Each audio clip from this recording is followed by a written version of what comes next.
제목은 내가 만든 신, 사사기 17장 5절에서 6절의 말씀을 읽어드리도록 하겠습니다. 그 사람 미가에게 산당이 있으므로 그가 에봇과 드라빔을 만들고 한 아들을 세워 그의 제사장으로 삼았더라. 그때에는 이스라엘에 왕이 없으므로 사람마다 자기 소견에 옳은 대로 행하더라. 오늘은 우리 더드림팀 간사로 고생하고 있는 우리 방예찬, 우리 더드림팀 대표 간사께서 나오셔서 말씀을 증언하도록 하겠습니다. 네, 박수로 환영해 줍시다. 첫 무대인데. 오늘 말씀을 제가 전하게 됐습니다. 목사님께서 좋은 기회를 주셔가지고 한 주 동안 기도하면서 말씀을 준비해 봤는데 함께 이 말씀을 가지고 말씀 앞에 저희가 정말로 올바른 태도로 주님 앞에 서는 시간이 되셨으면 좋겠습니다. 오늘 말씀의 제목은요, 내가 만든 신이라는 말씀의 제목을 가져왔는데 오늘 말씀을 전해보려고 합니다. 여러분, 우리가 살아가면서 믿음을 가지고 살아가잖아요. 인간들은 믿음의 동물이라고 생각할 정도로 우리에게 믿음이란 생각해보면 굉장히 친숙한 개념이거든요. 사실 우리가 무언가를 믿으며 살아가요. 항상 우리는 모르지만 우리는 하루하루 살아갈 때 믿으면서 살아가거든요. 예를 들어서 여러분들이 어제 잠을 잘 때 내일이 올 거라고 믿고 잠을 잤죠.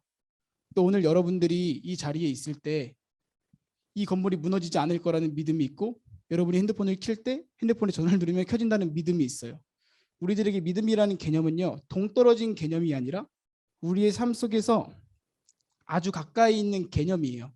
사실 하나님께서 이것을 알고서 하나님이 우리에게 복음을 주시고 주님의 약속의 말씀을 주셨을 때 하나님께서 그것을 어떤 걸로 누리게 하셨냐? 믿음을 통해 누리게 하셨어요. 믿음은, 근데 우리가 신앙생활하면서 믿음이 자꾸 흔들리잖아요. 믿기가 쉬울 때도 있고 어려울 때도 있어요. 그래서 우리는 자꾸 믿음이 어렵다고 생각을 하거든요. 근데 믿음은 사실 생각해 보면 굉장히 우리와 친숙하게 있는, 가까이 있는 개념이에요. 근데 이 믿음에는 특징이 있는데요. 우리가 무언가를 믿을 때 우리들의 믿음이 믿는 우리에게 달려있는 게 아니라 믿는 대상이 어떠한가에 따라 우리들의 믿음이 달라져요. 이게 무슨 말이냐면, 예를 들어서 제가 비유를 하나 들어봤는데 사과나무가 있다고 생각을 해봐요. 사과나무에서 사과가 자라난다고 생각을 해봐요. 근데 우리가 사과나무에서 사과가 자라난다는 걸 믿어요. 근데 이 믿음은요, 사과나무에서 사과가 계속 자란다면, 변하지 않는다면, 사과나무에서 사과가 자란다는 그 믿음은 변하지가 않죠. 그 믿음이 깨지게 되는 거는 사과나무에서 갑자기 오렌지가 자란다거나, 사과나무에서 갑자기 감이 자란다거나, 갑자기 뜬금없이 그 믿음의 대상이 바뀔 때 우리들의 믿음이 변한단 말이에요.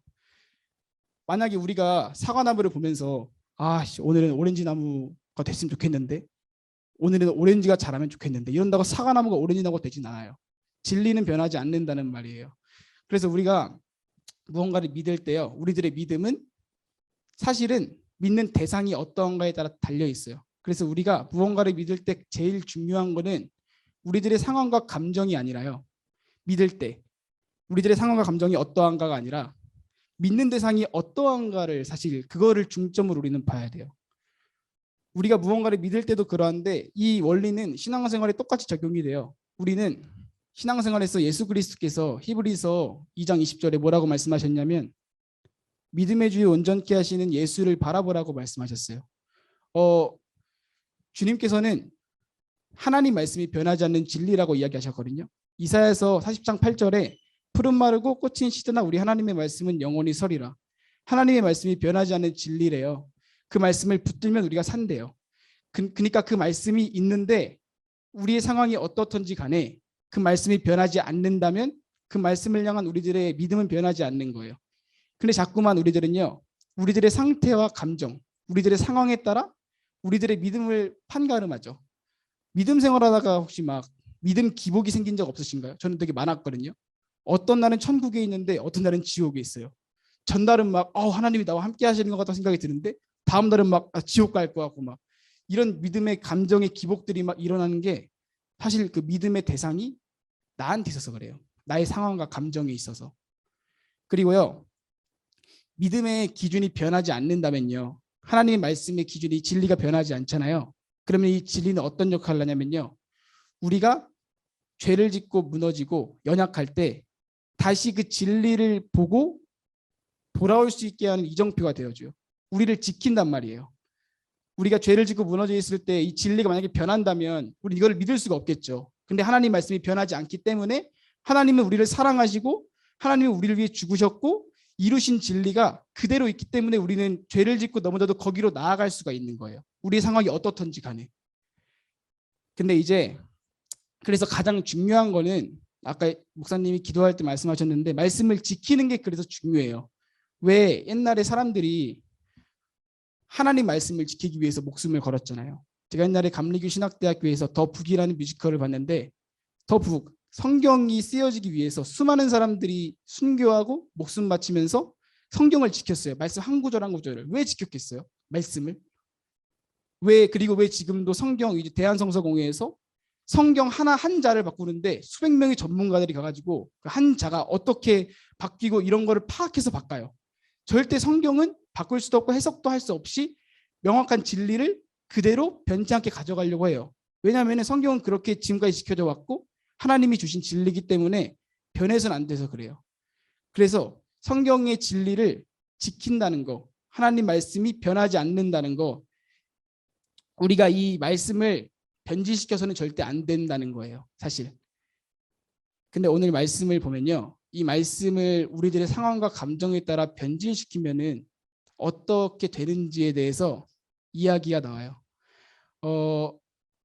사사기 말씀이에요. 사실 사사기가 저도 사사기 설교를 하게 될지 몰랐는데 사사기라는 시대가 어떤 시대냐면 오늘 말씀 6절에 나오는 그 한 문장이 사사기를 표현하는 시대예요. 그때에는 이스라엘의 왕이 없었으므로 사람마다 자기 수견에 옳은 대로 행하였다. 사사기 시대는요. 여호수아서 다음에 있거든요.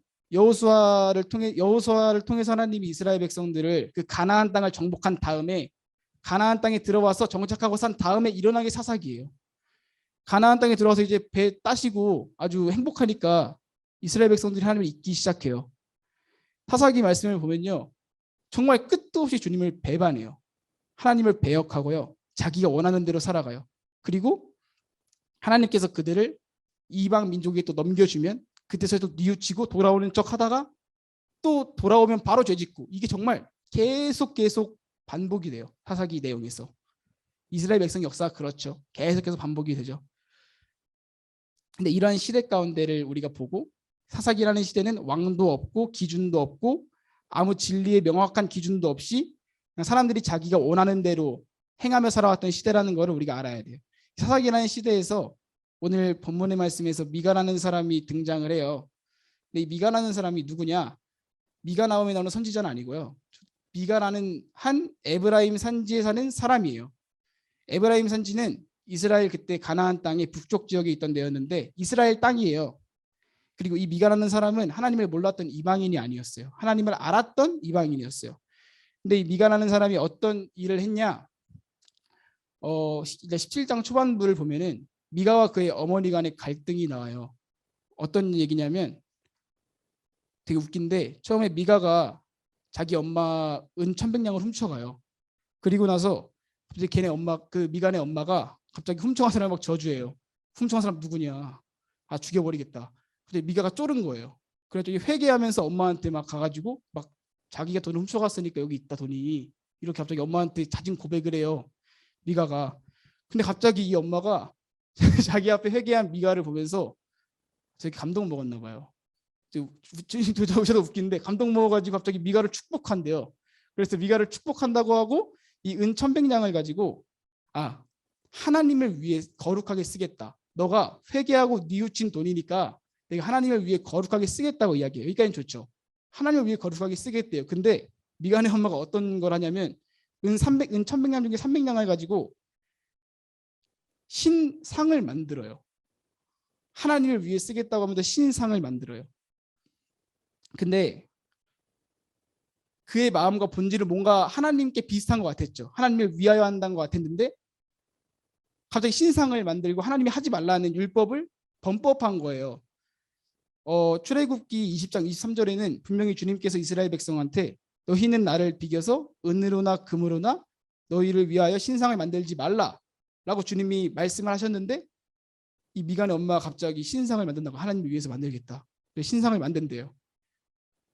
근데 여기서 끝난 게 아니에요. 이 뒤에 5절에서 어떤 일이, 오늘 본문의 말씀에서 어떤 일이 일어나냐면요, 미간은 또 개인 신당을 가지고 있대요. 아마 그 개인 신당, 신상들이 있는 걸 신당이라겠죠. 신당에 엄마가 300냥으로 사준 그 신상도 있었겠죠. 근데 거기에 그거랑 이제 어떤 게 있었냐면 에봇과 드라빔이 있었대요. 에봇으로 만든 신상, 드라빔으로 만든 신상. 근데 에봇과 드라빔이 뭐냐면, 에봇은 이스라엘 시대에 대제사장이 입던 옷을, 겉옷을 에봇이라고 이야기해요. 드라빔은 뭐냐면 그 당시 팔레스타인 지역 그 시대 가운데서 가정을 수호하는 수호신이에요. 그러니까 그 당시 우상이죠. 그러니까 하나님을 상징하는 대제사장이 입은 옷과 그리고 그 우상을 같이 신당에 놓고 섬겼다는 거예요. 그리고 또 웃긴 게, 이 미가라는 사람이 미가의 아들을 이제 불러가지고 내 신당을 섬겨라, 대사장으로. 그렇게 하고 이제 맡겨요. 근데 이게 솔직히 우리 상식으로 그 사건을 생각을 해봤어요. 어떤 상황이었을까 그게. 미가가 자기의 신상이 있고 거기에 에봇과 드라빔, 우상이 있고 하나님의 대제사장을 지칭하는 겉옷이 있는데, 자기 아들이 그 겉옷을 입고 우상을 숭배하고 있는 거예요. 자기 아들이 하나님의 대제사장 옷을 입고 하나님을 숭배한다고 말하면서 막 우상을 숭배하고 있는 모습을 보면서 이 미가는 뭐라고 하냐면요, 하나님께 복받을 거라고 이야기를 해요. 이 밑에 이 뒤에 절, 오늘 본문 뒤에 절을 보면요, 한 레위 사람이 나와요. 근데 이 레위 사람이 그냥 지나가다가 그 미가 집을 쑥 지나가다가 미가가 발견해요. 너 레위 사람 아니냐. 그 당시에 하나님 제사장들은 레위 사람 중에서만 뽑았거든요. 레위 사람은 구별된 자였어요. 레위 사람이 지나가다가 이제 미가랑 말하다가 너 레위 사람이냐, 그러면 우리 집에 와서 제사장 좀 해라. 그 신당 가서. 또 알겠대. 그래서 또 가서 제사장을 해요, 그 레위 사람이. 그러니까 이게 지금 보면은 뒤죽박죽 그냥 어떠한 진리와 기준이 하나도 없는 것처럼 보여요, 사실. 그래서 그렇게 레위 사람이 그 집에서 제사장 일을 하면서 미가가 나 이제 하나님한테 복 받겠다, 하나님을 위해서 했으니까, 이런 생각을 해요. 근데 이거를 보면서요,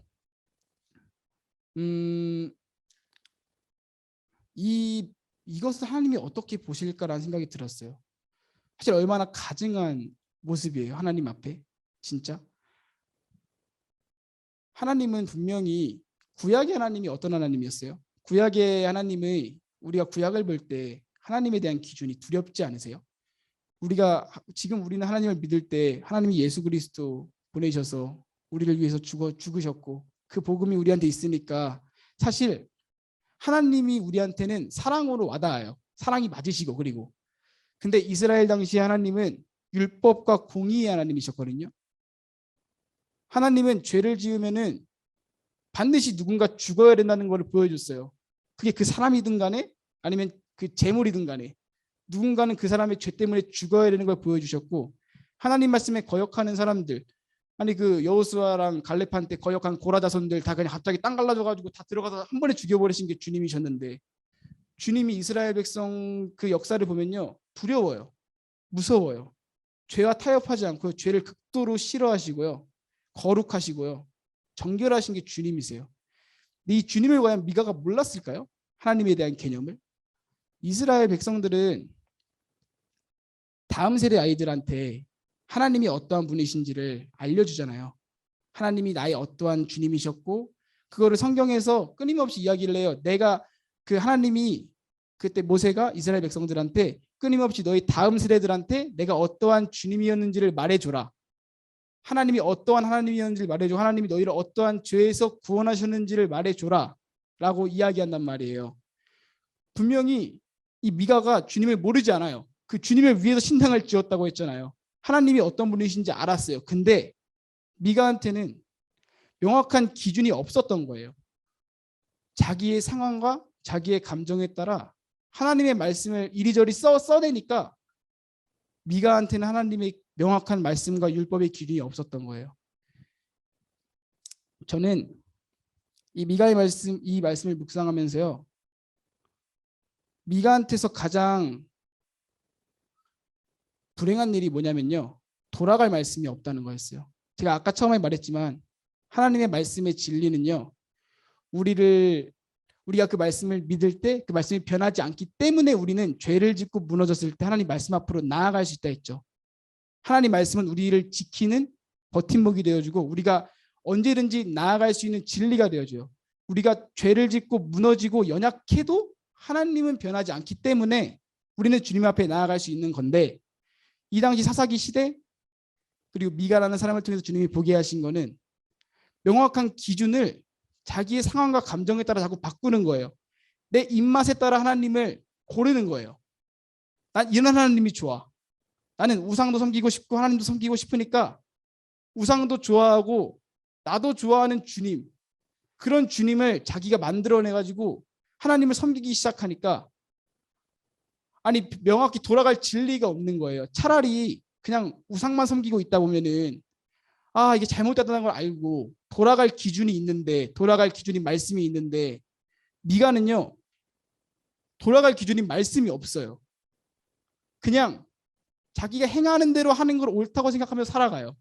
자기의 죄를 뉘우치지를 못해요. 자기가 잘못 가고 있다는 걸 몰라요. 왜냐하면은 하나님 말씀을 타협했기 때문에, 내 상황과 감정에 따라서. 저는 이 말씀을 묵상을 하면서요, 저는 그냥 하나님 말씀을 묵상을 하면서 옛날에는 이스라엘 백성들을 볼 때마다 얘는 왜 이러나, 진짜 답이 없다. 진짜 왜 이렇게 끊임없이 죄를 짓지? 아니 죄를 짓고 회개하고 바로 죄를 져. 다음 절 가면 죄를 져. 죄를 짓고 회개한 다음에 한 장도 아니고 다음 절 가면 또 죄 짓고 또 회개하고 또 죄 짓고, 볼 때마다 얘는 진짜 답이 없다. 이걸 자꾸 전 느꼈거든요. 볼 때마다 난 얘네보다 난 것 같은데, 얘네는 한 절 가서 바로 죄 짓네. 근데 어느 날부터 성령님께서 이제 말씀을 보는 눈을 열어주신 것 같아요. 이스라엘의 모습이 제 모습과 너무 똑같은 거예요. 제가 죄를 짓고 하나님 앞에 배신했을 때 회개하고 또 죄를 짓는 저를 볼 때마다 이스라엘 백성의 모습이 나와 같았구나. 주님이 그렇게 눈을 열어서 말씀을, 그 당시 쓰여진 말씀이지만 오늘날 저에게 주님이 말씀하시기 시작하셨어요. 이 미가서 말씀을 묵상하면서요,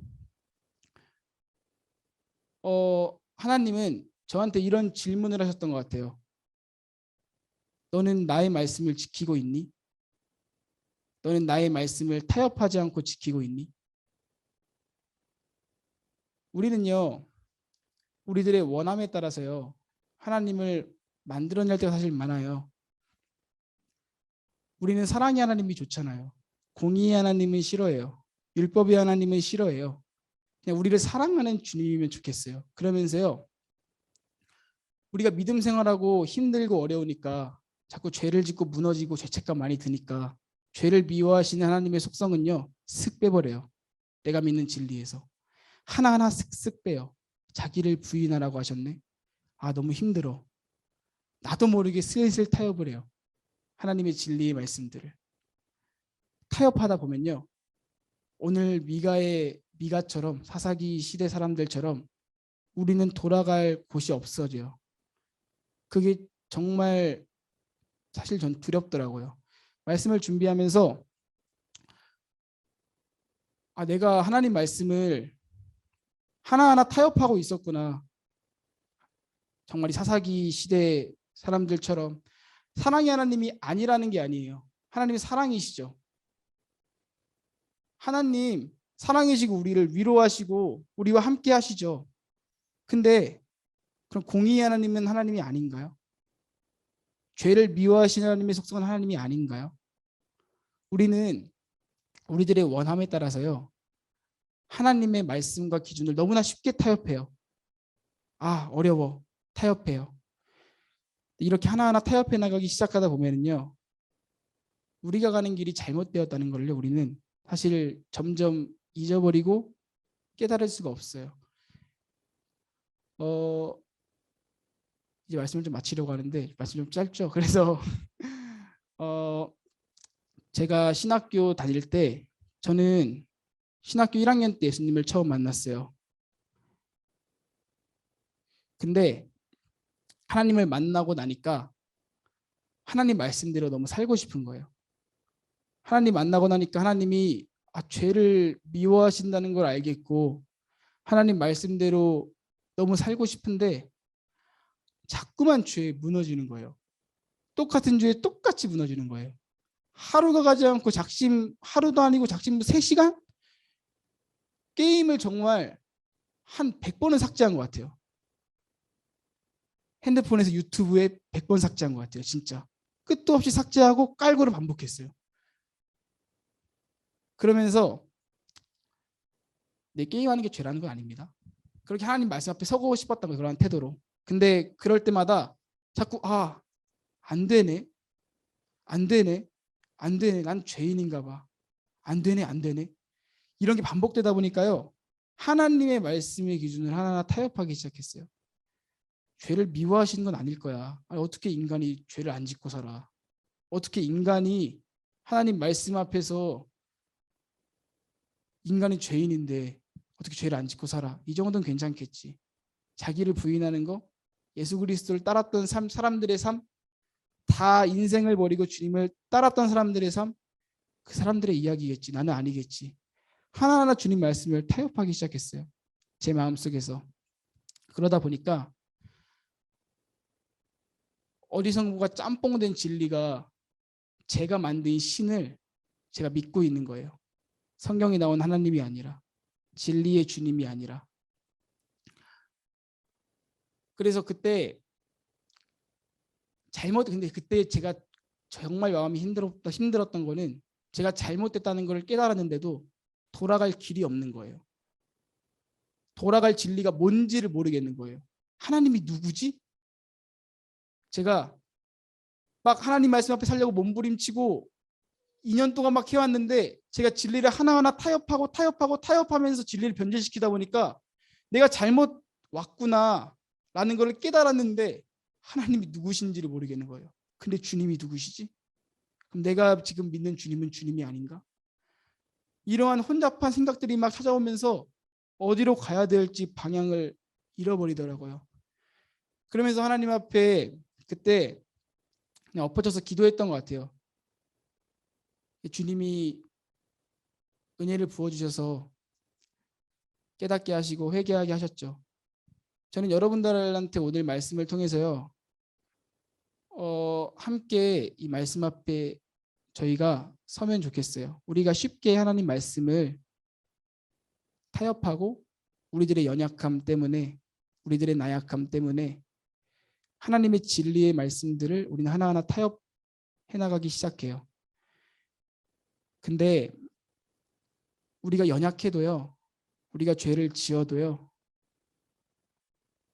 하나님의 진리가 그대로 서 있다면 우리들은 언제나 그 진리로 돌아갈 수 있는 길과 그 진리는 항상 거기에 있기 때문에 우리는 거기로 돌아갈 수 있는데 이 진리를 우리가 타협하고 변질시켜버리면 우린 돌아갈 길을 잃어버려요. 그래서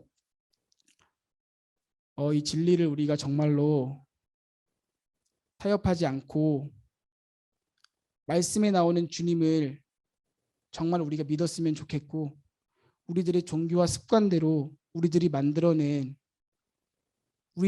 하나님을 우리가 믿고 계신지는 아닌지 믿고 계신 건 아닌지 오늘 말씀을 통해서 돌아보셨으면 좋겠고 여러분들이 만약에 오늘 말씀을 통해서 여러분들이 하나님의 말씀을 조금씩 타협하고 있었다는 것을 깨달았다면 하나님이 진짜 성경에 나온 주님이 아니라 내가 만든 주님을 믿고 계셨다는 것을 깨달았으면요. 이 시간 함께 다시 또 결단하고 하나님 앞에서 나아가시면 좋겠습니다. 네. 그리고 우리 온전하신 하나님을 믿고 그분을 진정으로 따르기를 결단하는 여러분들이 되셨으면 좋겠습니다. 네, 오늘 기도하고 말씀 마치겠습니다. 사랑의 하나님 감사합니다. 우리가 죄를 짓고 우리의 연약함을 가지고 자꾸만 연약한 그대로 주님 앞에 나아가려고 하지 않고 우리 연약함을 가지고 하나님의 기준, 하나님의 진리, 하나님의 말씀과 복음을 거기에 맞춰서 그 말씀을 믿으려고 할 때가 참 많습니다. 주님, 우리가 하나하나 타협해 나간 진리가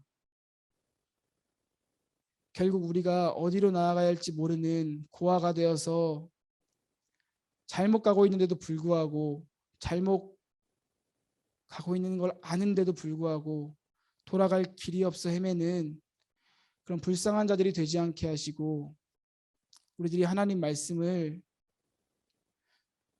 정말 진리로 지키고 수많은 사람들이 하나님의 말씀을 지켜왔고 우리가 이 말씀을 읽고 너무나 편하게 이 말씀을 가지고 주님을 묵상할 수 있게 된 것이 수많은 사람들이 주님의 말씀을 지켜왔기 때문이고 타협하지 않았기 때문이라고 생각합니다. 하나님, 우리들이 죄에 무너지고 연약하고 하나님 말씀대로 살 수 없다는 것을 우리들의 육신의 반응이 올라올 때마다 느낄 수 있지만 그럴 때마다 나를 여전히 사랑하시고 여전히 그 자리에 계시는 예수 그리스도 앞에 나아가게 하시고 그 말씀을 타협하지 않게 하시고 더욱 하나님을 사랑할 수 있는 우리들이 될 수 있도록 하나님 도와주세요. 우리들이 올바른 태도로 주님 앞에 서기를 간절히 원하며 사랑이 많으신 예수님의 이름으로 기도합니다. 아멘.